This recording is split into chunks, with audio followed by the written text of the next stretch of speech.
Bonjour bien-aimés frères et sœurs, que le Seigneur vous bénisse, bonne nouvelle semaine. Nous bénissons le Seigneur pour tout ce qu'il a fait dans nos vies, pour sa grâce, pour ses hauts et bienfaits, pour sa puissance manifestée à notre égard. En toutes choses, nous rendons grâce, quel que soit ce que nous vivons. Nous t'honorons, reçois la gloire de tous nos cœurs. Bienvenue dans ce partage quotidien. Nous parlons ce matin de pourquoi tant de souffrance malgré la grâce. La question que se posent plusieurs d'entre nous.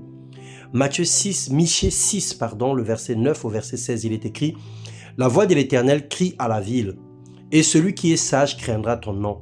Entendez la verge, et celui qui l'envoie. Y a-t-il encore dans la maison du méchant des trésors iniques et un épha trop petit, objet de malédiction? Est-on pur avec des balances fausses et avec des faux poids dans le sac?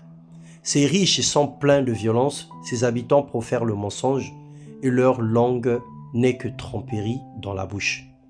Sommes-nous étonnés de constater tant de souffrances sur la terre, de remarquer que le monde sombre dans la désolation ou se noie dans la misère?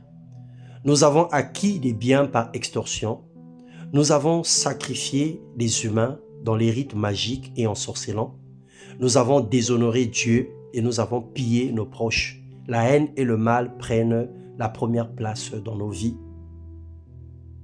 aujourd'hui.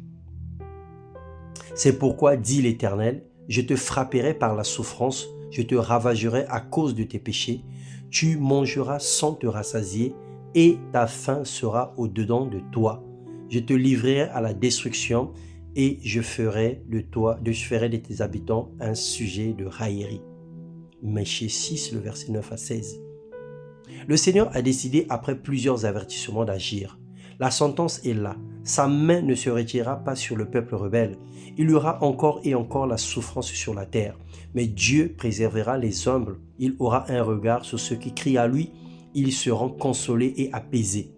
Dieu n'est pas responsable des malheurs qui nous arrivent. Notre désobéissance, notre refus d'accepter la parole de Dieu entraîne des conséquences néfastes qui emmène la souffrance dans nos vies. À ce jour, c'est une affaire personnelle. On n'a plus besoin de repentance nationale ou collective. Il est question de prise de conscience individuelle, que chacun plaide pour lui-même et qu'il se détourne de ses mauvaises voies.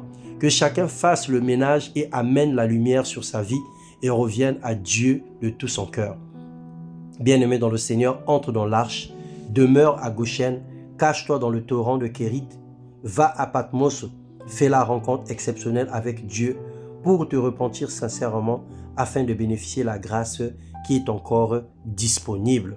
Si le monde sombre dans des souffrances, ce n'est pas la part de Dieu. Ce n'est pas à cause de Dieu, mais c'est à cause de notre désobéissance, à cause de nos manières de faire, à cause de nos pratiques. Le Seigneur nous donne une opportunité, il nous tend la perche afin que nous puissions nous accrocher et venir à lui pour avoir des jours heureux. Soyez bénis dans le nom de Jésus-Christ. Amen.